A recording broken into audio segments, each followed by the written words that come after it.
Golok sembelih lain dari yang lain teman-teman. Untuk golok jenis sembelih ini dipesan sama konsumen kita yang ada di Kutai Kartanegara ya. Dan untuk bahannya ini sendiri kita seperti biasa menggunakan bahan bearing ya. Untuk jenis bearingnya ini kita ambil dalamannya saja, lalu kita tempa ya teman-teman. Seperti biasa kita bentuk dulu dengan ketebalan yang kita inginkan ataupun dengan panjang yang diminta sama konsumen kita ya. Dan untuk panjangnya sendiri kisaran 35 cm dengan ketebalan 3 mili menipis ke ujung ya teman-teman. Dan proses penempaannya ini memakan waktu kisaran 2 sampai dengan 3 jam lebih ya teman-teman. Untuk proses pemenempaannya sendiri seperti biasa kita manual saja ya, dikarenakan kita tidak mempunyai alat ataupun mesin bantu lainnya ya.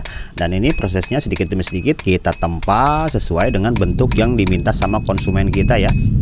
Untuk jenis bearing ini sendiri, ini bearing Jermani ya teman-teman, yang sudah sangat-sangat teruji ataupun kualitasnya tidak diragukan lagi.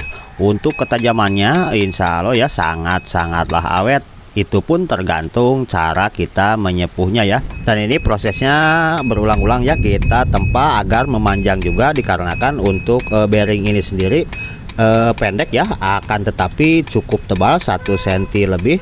Jadi kita tempa untuk memperpanjangnya ya. Dan ini lebarnya kisaran kurang lebih 4 cm-an ya teman-teman. Nah ini panjangnya sudah mencapai 35 cm lebih ya. Dan kita sisakan untuk bagian paksinya. Seperti biasa paksinya kita bentuk dengan cara ditempa ya. Untuk paksinya sendiri kita kasih panjang kisaran 15 sampai dengan 17 cm ya, agar tidak mudah copot. Nanti kita kasih pin dan kasih cincin juga ya. Untuk teman-teman semua yang ingin mempunyai golok sembelih ataupun pisau super tajam ya, bisa digunakan bahan ini ya. Saya rekomendasikan bahan ini. Untuk bahan-bahan ini sendiri saya dapat dari loakan ataupun di jual beli besi bekas ya, ataupun rongsokan. Sudah sangat banyak ya, kalau di daerah kita banyak sekali untuk bearing-bearing bekas di tempat-tempat loakan. Dan untuk hasil penempaannya seperti ini teman-teman ya. Kita lanjut ke proses pembentukan ataupun perapihan bagian bilahnya ya. Pertama-tama kita rapikan dulu bagian punggungnya ya. Kita rapikan bagian punggungnya terlebih dahulu, lanjut nanti ke bagian mata bilahnya ya.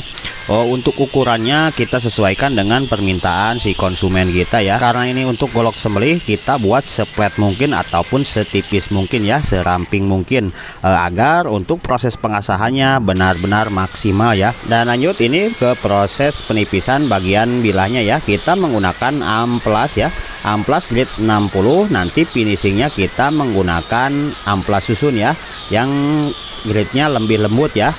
Dan ini sebentar lagi sudah mulai mau selesai. Lanjut nanti kita ke proses pemolesan ataupun perapihan bagian bilahnya lagi ya. Untuk teman-teman yang sering menanyakan nomor WhatsApp saya, mohon maaf ya, untuk saat ini saya tidak bisa majang nomor WhatsApp saya di bio profil ya, dikarenakan pesanan masih penuh ya. Mungkin nanti saya pajang lagi semisal kalau sudah longgar ya.